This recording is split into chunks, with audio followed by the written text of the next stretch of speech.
In this podcast episode, I have Yvonne from the UK, and we are going to go through her story and talk about her immense improvements with rheumatoid arthritis.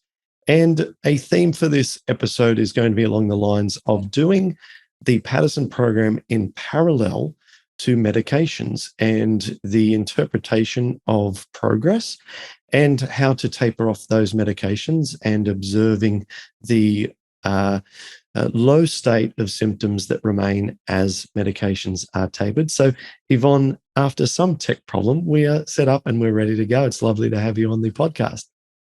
It's lovely to be here. Hi, Clint. Hello. Now, give us the snapshot. How bad were you at one point, and how do you feel today? I will give you a snapshot. I was really bad at the start. In fact, why it's so lovely to talk to you, well, one of the reasons is because when it all first started with me and I was diagnosed, it was so bad and so painful. And I used to watch the podcasts all the time.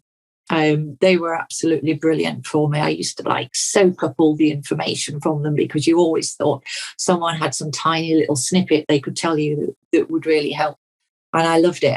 But I remember lying there, being propped up in bed, watching the podcast, thinking, wow, how amazing to be at that stage, because these people Clint's talking to seem sort of free of pain, and they're smiling and laughing. And it's like they're leading normal lives, because I was lying there like a zombie, unable to move. And I just thought, wow, to get to that stage would be amazing. So that's great, because I'm here and talking to you and I'm at that stage.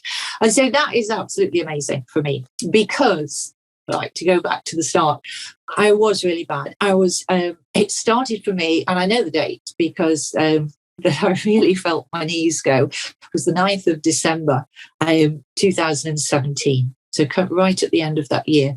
And I was about to go and visit a friend of mine.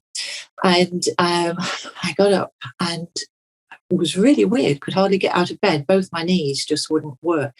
And I said to my partner, this is strange, because I'm about to go and visit my friend. I've got a long train journey, and I really feel something weird has happened to my knees. And he said, oh, it'll be all right. It'll loosen up.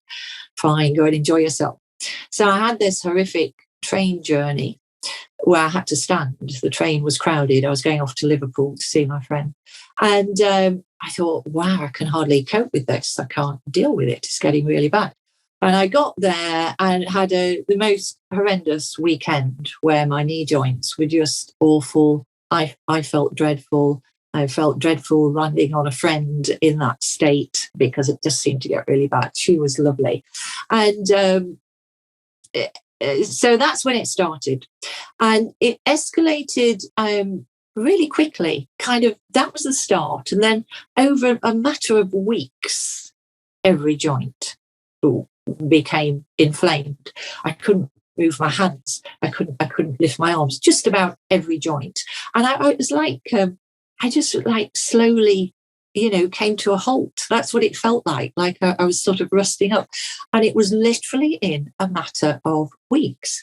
And I went to my doctor, I think, just before Christmas. So this was early December it started. And just before Christmas, I said to my partner, I've got to go and see the doctor, because this is something very, very strange is happening to me. And I'd never heard of rheumatoid arthritis. I didn't have a clue what it was. So I went to the doctor, a lovely young woman, and I think she was a trainee or something.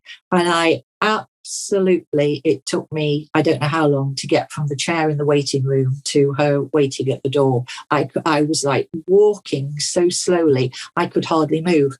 And I sat down. I think I might have burst into tears. And I just said to her, I don't know what's happening to me. I feel like I am seizing up completely. And she took one look at me and said, I think we'll organise a blood test. And you know what? I think I might need to make an appointment for you to see a rheumatologist at the hospital. She said that straight away. And I think just one look at me and the way that I was moving. And bless her, she did. She organised things pretty quickly, because I saw I don't know how I got through. Oh, she gave me some naproxen painkillers. And I have to admit, they helped. I did feel a difference when I got home in my fingers when I'd taken the painkillers. It was only, of course, when I did more of your program and realised now I shouldn't be taking that stuff that I stopped taking it completely. But they did help for a few days. And I think they must have helped me get through the Christmas period. And I went to see the rheumatologist on the 30th of Jan in the new year and was diagnosed with RA. They gave me a steroid shot, didn't do anything, never felt anything. They said, they put me on 15 milligrams of methotrexate. It was later put up to 20 in March. So a couple of months later, they gave me that. And it took me for a couple of x-rays, I think, obviously to check my bone situation or whatever. And that was it. I was told I'd got rheumatoid arthritis. So I think that's when and it was quite bleak. I wasn't in there too long. And I mean, they're all lovely, but, busy people, busy department. And I was sent leaflets of, dismal looking diagrams of what I'd got to look forward to and how they could help, gadgets to help me take the tops off jars and things like that and all that stuff. And then information, a little bit of information about the drugs and stuff like that. So I think I just came back and I was in shock. And I obviously Googled like mad and I came across you. I mean, more or less straight away. I got home, I must have been Googling away, rheumatoid arthritis, came across a talk by you. I don't think it was your TED talk. I think you were talking at a sort of convention or a dinner or something. It was noises of people eating in the background. But that was the first time I heard you speak. And then I think I did see your TED talk and I started to just start to really look at what you were doing. Before I joined your program, which I think was at the end of March, so it's about a month later, I was doing lots of reading. I was getting the idea that it was plant-based, that there were a lot of green juices, and I was getting that idea. And so I think more or less started thinking, I think I've got to do this straight away. And as you know, I did join your program in March. And so there was only kind of a month between being diagnosed at the hospital, finding out what had happened, and then I was on your program. So it almost runs alongside, which is amazing, I have to say, because I was been thinking about it over the last couple of days, knowing that we're going to talk. And I was thinking, wow, if I hadn't found your program then, I think it would have been a very, very bleak time for me. I can't imagine going through what I've been through and not working alongside you and your program. I can't imagine it, because just leaving the hospital with those diagrams, that bit of information, telling me to perhaps come and see the physio and kick in with a bit of exercise, I think I would have felt very, very bleak, really. So came across you, and this was something different. You kind of, I thought, wow, perhaps there is another way. There's a bit of hope here.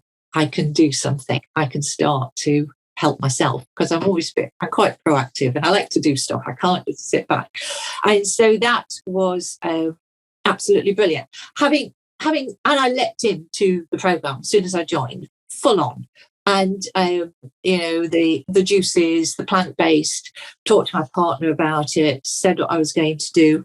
And this was totally new to me. I wasn't a vegetarian.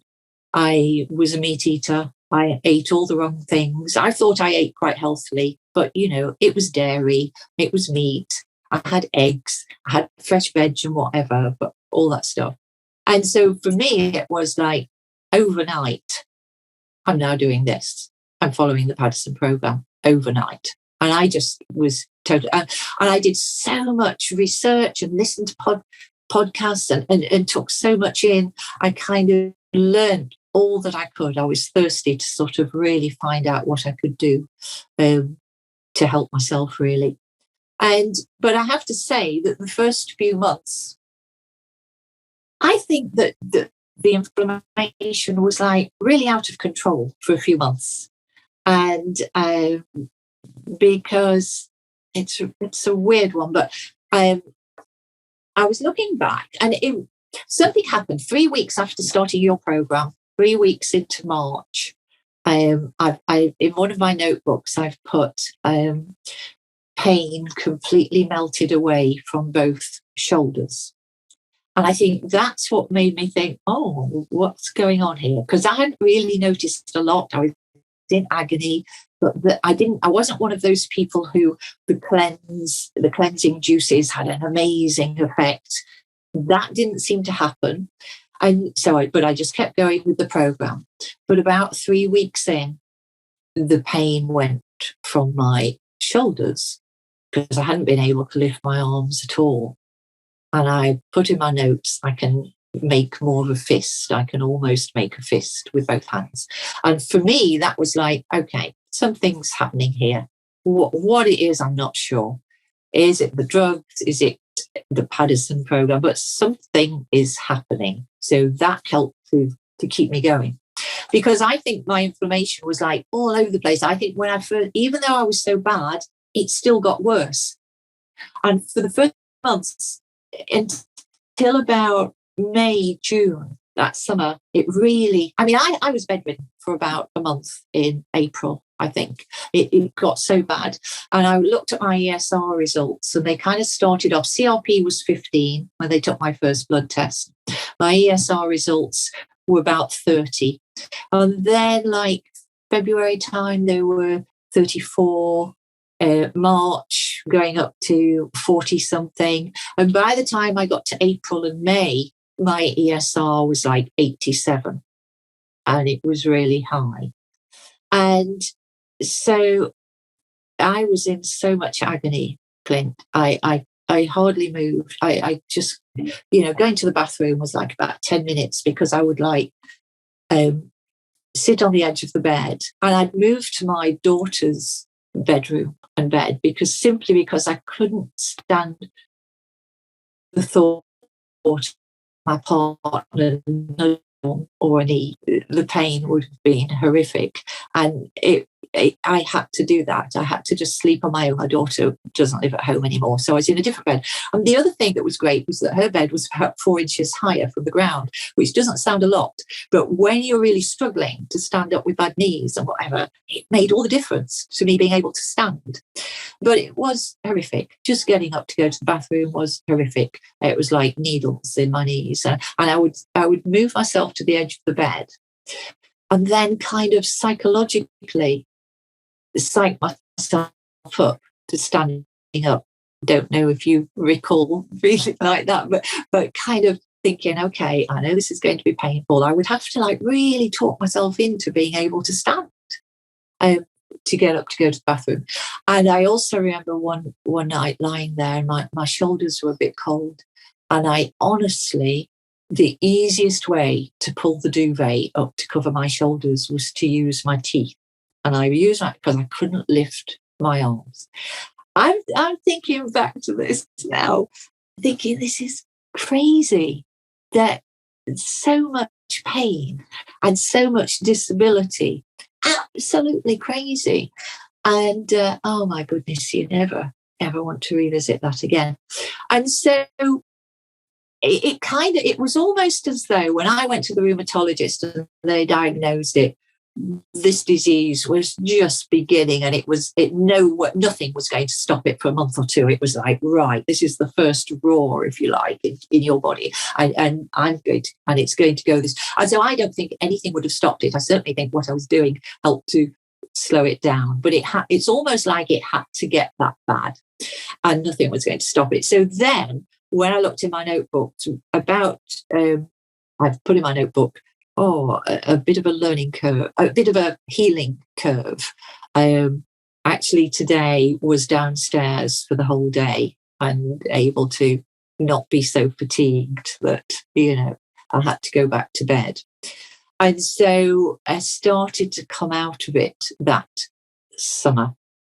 I actually sat outside, started to exercise more because, I mean, I think I said this to you once. I was listening, you were chatting away on a podcast or something, and I was lying in the bed round about sort of the early stages, and you were saying things like, you've got to exercise, you've got to keep moving.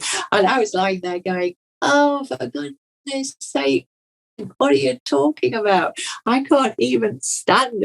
But then you said something that really was excellent. You said, look, it doesn't matter if you can only move a few inches, if you can only move for a few seconds, do it.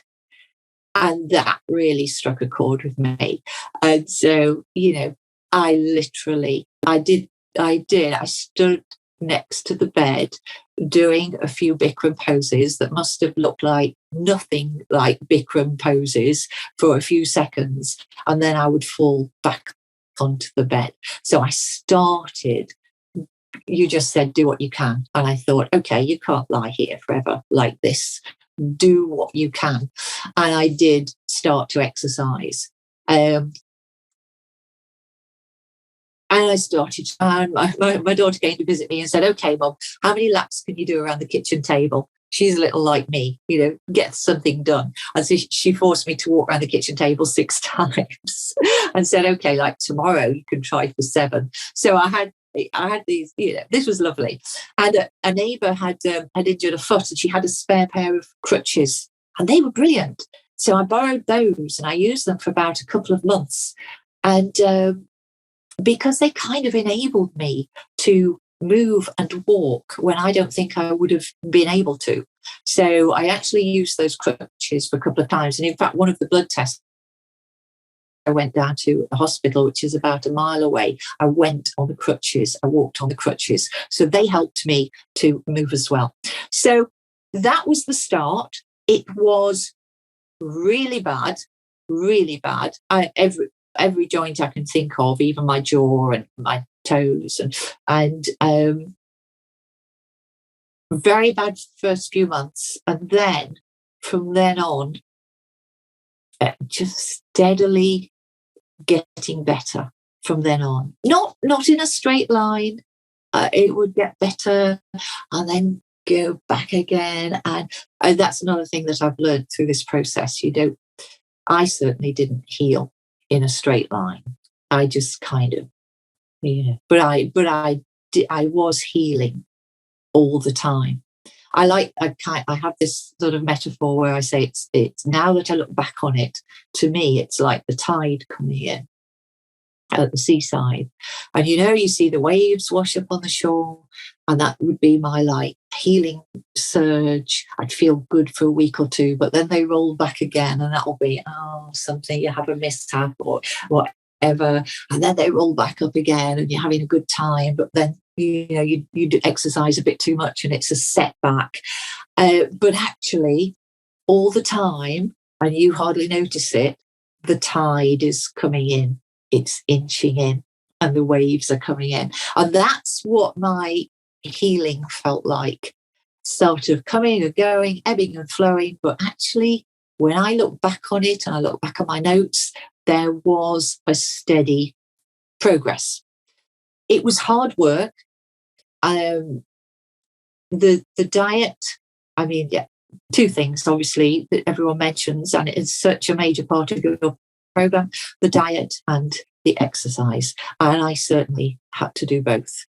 I wasn't one of these people who didn't have to do much exercise. The exercise made a big difference to me, a big difference. And the diet, I just went full in, just like the juices. My partner was absolutely brilliant. A week or two in, and he'd got me a Vitamix from an auction site, a reconditioned Vitamix, which I'm still using now, and it's brilliant. He'd got me a juicer because realised we needed that for the celery juice and whatever. And he got me a stand so that I could stand my bike on it, and it turned it into an exercise bike. I could do that in the hallway. The bike wouldn't go anywhere, but I could use it. And he was absolutely amazing.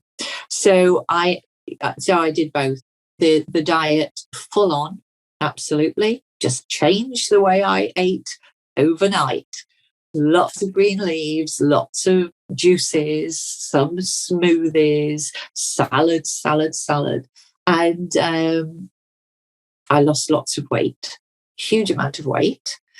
And then, of course, you get people being concerned about you because you've lost a lot of weight. So you have to sort of talk through that one with them.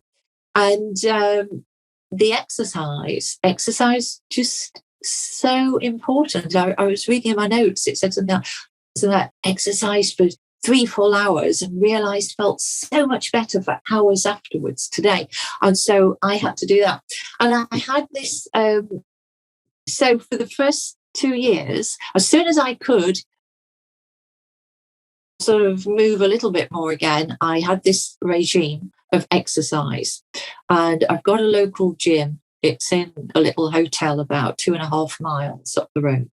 And I got into this little routine. I'll explain it to you, but then I'll tell you how it worked. I would drive to the hotel to begin with, sometimes using 2 hands to move a gear stick, but I was safe. I didn't do anything not safe.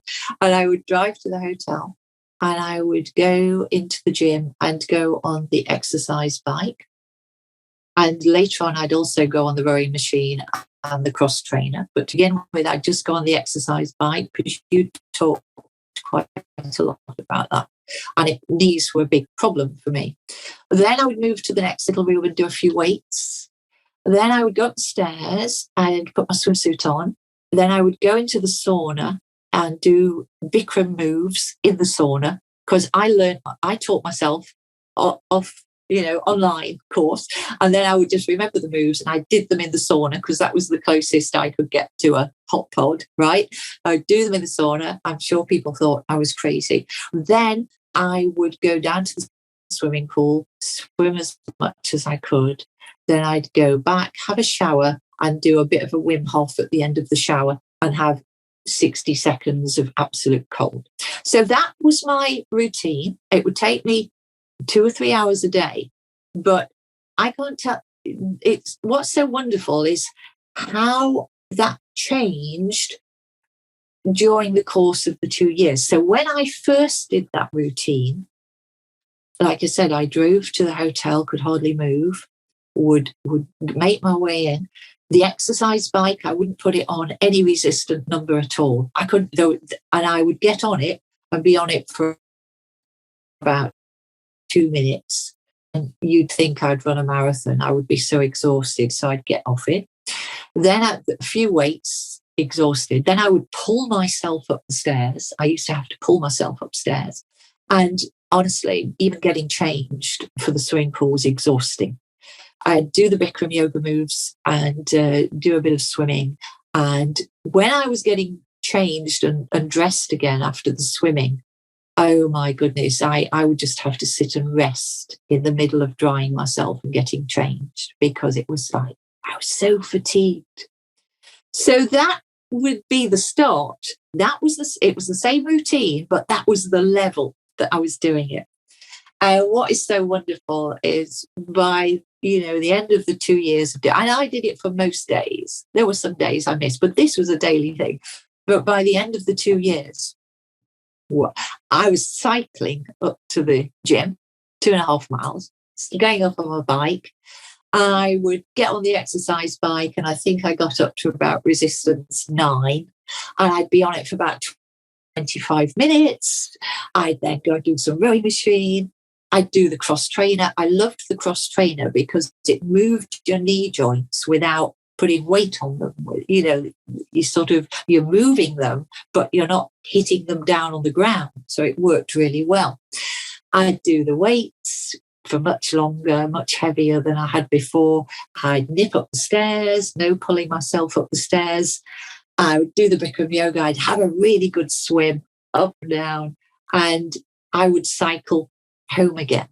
So that is the difference. Same routine, but it helped me to do the same things and see how I could improve with all of them. But So it was full on. I needed to do your whole program full on, to take massive action, do the diet, and do the exercise. And yeah, I mean, I say now it's nearly 4 years now. We're coming up to, you know, the next, in January, it will be 4 years that I was diagnosed. And there's like no comparison. And now I've got a little bit of inflammation in one elbow, but it's getting, I thought I'd got rid of it. Do you remember I put on your program, hey, my elbow's better? Well, it came back again. But, and that elbow joint is still little, but it's good. I still do lots of swimming, and I think I'm getting there with it. It's not painful like it was. It's just a tiny bit swollen. And apart from that, sometimes my knees can feel a little bit stiff if I don't look after myself. But otherwise, I live now and I kind of almost forget. I'm still taking methotrexate. I'm still taking 12.5 milligrams. But I'm just living a completely normal life and eating very healthy food and exercising a lot more than I probably ever would. And so it's actually quite amazing. And so although I don't class myself as one of the people who did your program, who sort of, it all happened within a few months and it was great and it all fell away. I sort of think, no, I was a slow burner, but definitely have been moving in the right direction all the way. And yeah, it's absolutely amazing. That's my before and after. Hope Wow. That makes. Throughout that period as well, we mentioned just before we hit record here that you were also on sulfasalazine. So you've come off that, haven't you? Yeah, they put me on that. They put me on that actually in May when it first started. So, I said the inflammation was getting really bad in those early months. And I think that's when a consultant thought, well, hang on, let's do this thing where we put on 2 drugs and have them running side by side. So I did take it for a while, but I'm not taking it at the moment. I'm just taking the methotrexate. Great. Okay. Now I've made a ton of notes as you've talked there. So let me just echo some things that you experience with my own experience and that of others. And so I might speak for a little while. You can jump in if you like. I've just got some notes here and I got a lot of things that support all the things you're saying.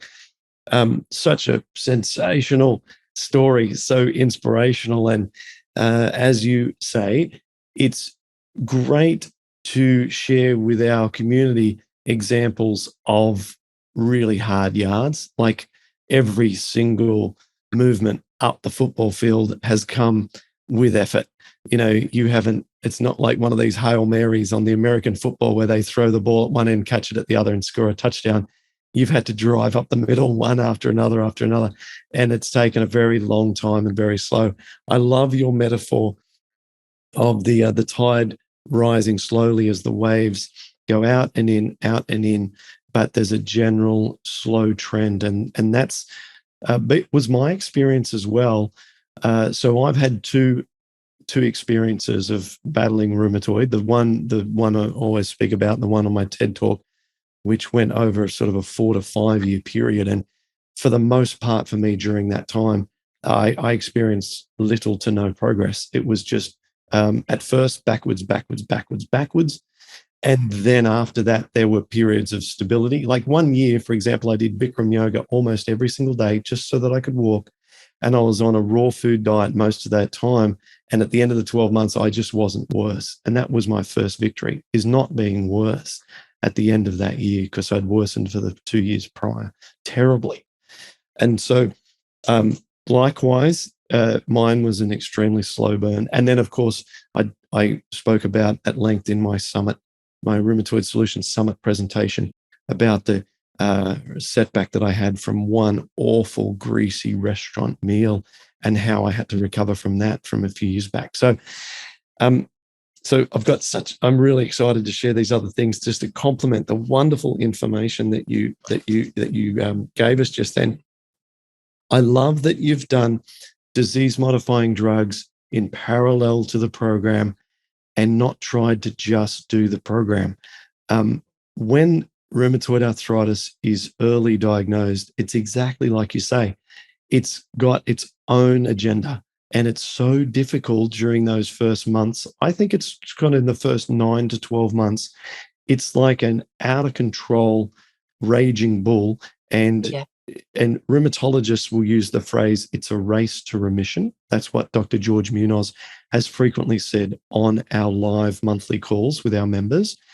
He'll say, it's a race to remission. We've got to get the disease under control. And the studies show that the sooner you can get normal blood work and become asymptomatic or in remission, as they medically say, the much better long-term outcomes for patients that are studied with the duration of time it takes to get remission and then how they do long-term.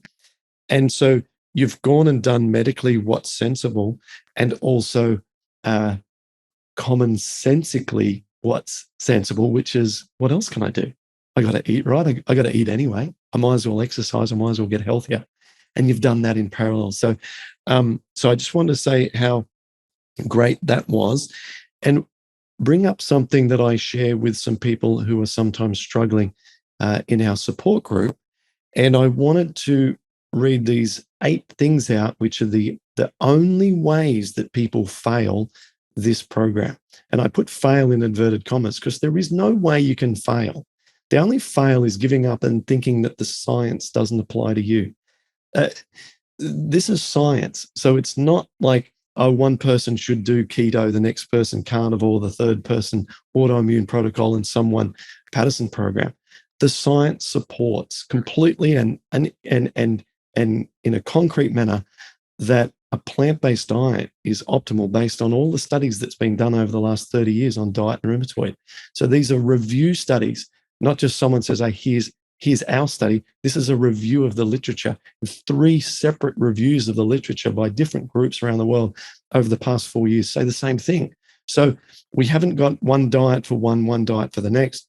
What we have is a personalization challenge. And this is where people give up. They find challenges and they think, well, I'm on the wrong diet. And it's not that. Its modifications need to be put in place to accommodate the inadequate microbiome that they currently have until their microbiome improves and leaky gut reduces sufficiently that they can tolerate this particular food and that particular food. And I'm about to do a podcast about histamines, and people have problems with histamines and worry about histamines like fermented foods.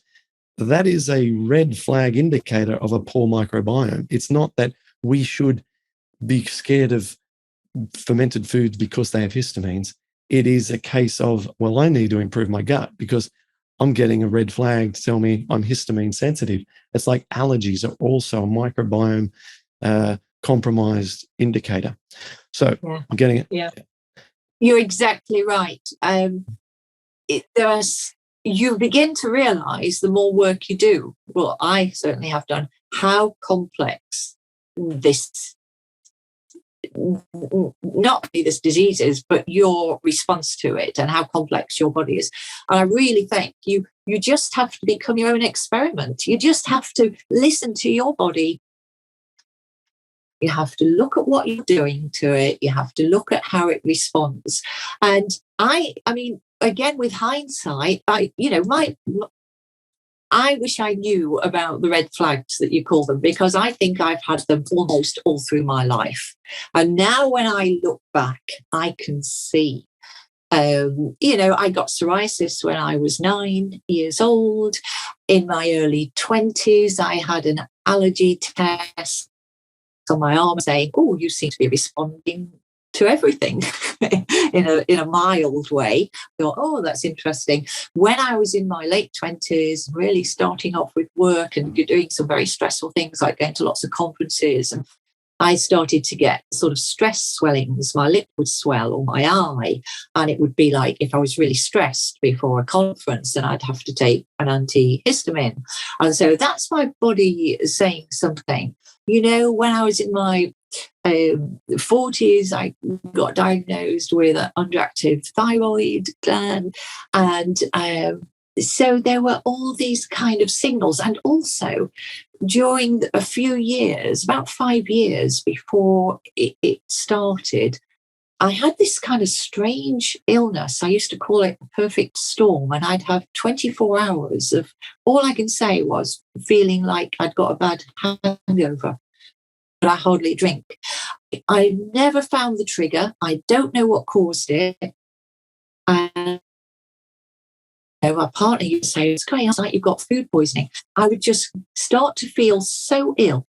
I would then be sick. I'd vomit, usually several times over the 24 hours. And in between vomiting, I'd sleep, a deep sleep. Couldn't lift my head off the pillow. My daughter actually laughed at me once because I think it happened one night after I had a glass of wine, but a single glass. She said, who doesn't drink? You have the worst hangovers I've ever seen. And that's all. And that was my digestive system. What else could it be? I was vomiting. Something was going on. I must have been reacting to something, but I could never find the trigger. And it became something that happened to me 4 or 5 times a year for about 5 years. Couldn't find a trigger, don't know what set it off. But it tells me now that my digestive system was in a bad way. Does that happen? Does that happen anymore? I thought, well, no, it hasn't happened for 4 years since I've changed my diet. It's just disappeared. And so it's easy, isn't it? With hindsight, you look back and think, wow, I wish I'd really. I used to react to food. I reacted to food there was a certain chewy, fruity, sweet. If I had a red one, my face would go hot and I would sweat, just like a chemical reaction to the sweet. And so I think I always have been someone who's reacted quickly, which actually now that's quite a good sign. That tells me when I shouldn't be doing something. Now I look at it differently. Exactly. Exactly. So, and the best example of all, of course, is the inflammation in the joints, which is our ultimate reminder that there's still work to be done. Yeah. And it is the alarm going off in the fire department to say that there's an issue. And if we ignore that and we just go and sort of cut the cable so the alarm doesn't go off, which is to suffocate ourselves with non-steroidals or prednisone and this sort of stuff, whilst that gives us some relief from the, I mean, that can be temporarily helpful. But ultimately, until we work out how to just stop that alarm going off by addressing the underlying cause, life is always going to be more challenging than it could be. Let me just, as I promised I was going to, let me just finish off with some of the commentary that I had around all the great points that you made. I'll just close off the ways in which people can fail, as I said, in inverted commas on the program, because you raised a really good one, which was, and it's number 4 on my list, which is being newly diagnosed and the condition is developing. And so during this period, some people think that just by eating some more salad that they're going to slow down or reverse the progression of this extremely aggressive onset. It's not the case. We, at that point, have a big challenge, as we talked about, with the snowball effect. So that's number 4. I'll go through the other 7. And number 1, inadequate exercise. Daily exercise is 40% of the program. And so you have ticked that box because this is crucial. And you can't just lie in the bed. You must at least begin something. Number 2, changing medications prior to starting or during the program, lowering them early. So some people will say, I'm going to start the Paddison program on Monday. Great, I'm going to stop methotrexate. And it just doesn't work like that. So we want to avoid that kind of approach and drop all of our And we don't want to be, dropping non-steroidals on day one, halving our prednisone on day two. This isn't a way to get predictable and steady positive results. And number three, being on antibiotics, prednisone, or frequent use of non-steroidal anti-inflammatories or proton pump inhibitors, all which retard the gut healing process. So I've got some people in Rheumatoid Support, our coaching platform, and for the next 3-4 months, all we're doing is moving those people off of counterproductive drugs, because until we achieve that milestone, then it's the like one step forward, two steps back situation. And so our strategy is, let's do this, let's do that, let's do that, and let's get you off. Some people have been on proton pump inhibitors, antacids, for the past 7 years. And one person who's part of our group actually developed rheumatoid arthritis with an otherwise healthy life, healthy family, no family history.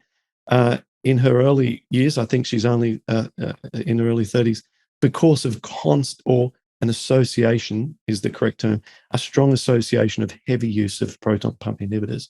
So we've got to get off all of this stuff that makes our gut worse. And then we have just a fair battle after that to then begin on the gut healing. Number 4, we talked about, it's having an early diagnosis. And so the plan there is to make sure we've got suitable disease-modifying drug in place to do in parallel. And then number 5 is the ways that people can fail, in inverted commas, is being very insufficiently medicated, causing really high joint inflammation and consequently simultaneous leaky gut, to the extent that natural interventions just can't compete. And this ties in with what happens again in the early stages. And so again, we got to, if we're really under-medicated, give yourself a chance, get some inflammation down with a non-counterproductive drug to the gut, and take advantage of that. Number 6 is frequent constipation. If we're backed up, we're not getting our bowels moving, then as one guest said on our podcast, it was our guest talking all about vitamin D, and he said that literally leaky gut is small stool components. It's literally like portions of bacteria and stool that's entering your bloodstream. So no wonder your body really reacting to that. So we've got to have frequent constipation. So we've got to have bowel movements regularly. And number 7 is insufficient intake of bacteria-rich foods like miso, or in the form of probiotics. So if one can't tolerate miso and one is not taking probiotics, then you cannot start new culture, new species, if you actually don't have any of them to begin with. It's like the dodo bird, right? We're not going to suddenly have dodo birds do well when we give them more dodo bird food. We need to actually add some dodo birds back into the world if we're ever to see a population of dodo birds. And finally, number 8 is the reduction of foods faster than the recommended guidelines. And so what I see frequently is by day 4, people say, hey, I missed this, that, and the other. I'm going to skip forward and start eating bread. Hang on a second. Bread took me 2 years to eat. And so maybe I was really conservative, but there is a sequence of foods for a reason. So that's number 8. And that's why another reason why some people might say, hey, it isn't working, or I'm not getting the results. So you can see, I think you put it well, is that there's a lot of complexity in our health, and we like to intellectualize and believe we have great knowledge of how the digestive system works just because we've read a little bit or listened to our podcast a little bit about leaky gut, about bacterial overgrowth and autoimmunity, and we feel we have some basics. I know less than probably 0.1% of what's going on in the gut, and I've been looking at this for a good part of 10 years. It is so complicated. In fact, let me show you. Let me show you something. I'm going to move my video around here. My floor. See those on the floor there? They're all scientific studies. Okay, so we've got intake of polyunsaturated fatty acids, cell membrane composition. What have I got there? Negative effects of a high-fat diet. What's that other one? Omega-3 fatty acids and inflammatory processes. These are just things I'm reading this week, and so, with all this going on all the time, I think I know about 0.1% of how the body works digestively. It is complicated. However, we can also learn anecdotally from stories like yourself, from my experience, and now hundreds and hundreds of people who have shared stories like ours. And what we learn is that the principles work. The principles are working. So, you see, I think that's great, Brent, that you say that you've been doing all this studying and learning, and you have been doing an enormous amount of research, and you realize how little you know. Because I used to work with students, and when they used to come in the first year, because I used to work with them for 3 years till they get their degree, and I would say to them, they would come in thinking they kind of knew loads, because you do at that age. And I would say, I hope that by the third year, you realize how little you know. And they would look at me as though I was crazy, because I think that's when you really, truly understand the depth of something and the complexity of something, And you're right. There's so much research going on at the moment, isn't there, about that area? And incredible. Yeah. And you know what? This is what I predict, and I believe that I'll die before this is proven, because I think it'll take this long, is that I actually think we already know what to do. We know what to do. We are doing it. And it'll take another couple of decades for science to prove that what we've got here is pretty close to what I think will ultimately, be, I'm hoping, the ideal path for autoimmune diseases in the future. Because, if people sometimes, like particularly arthritis charities, will criticize our program on their website when the charity members in their community say, what about Paddison Program? They say, well, there isn't any published evidence on that. Well, I believe that there's so much evidence that I'm like, I don't see whether or not having us present the same sort of information that Dr. McDougall did about 20 years ago, which is plant-based diets reduce C-reactive protein dramatically in patients with rheumatoid arthritis in 10 days. Me doing something similar just gets overlooked. What we need is people like you and all the people who listen to our podcast to just show up so much better to their rheumatologist and just talk about this and say, this is what I'm doing. And eventually the response of, well, whatever you're doing, just keep doing it, will eventually change to, oh, another person doing Paddison Program. I guess I probably should look into this. And the science is there. paddisonprogram.com/guide, GUIDE, guide for rheumatologists. And half of the studies on the floor here is helping me write my book, and the book's going to be done by July. That's my plan. I've got a medical writer working with me. So anyway, look, we've had a lot. You've stimulated so much sort of content, things that I'm thinking about through what you've shared with me. So it's been really, really. You put the sort of the fuel into my what's the word? Fuel into my vehicle.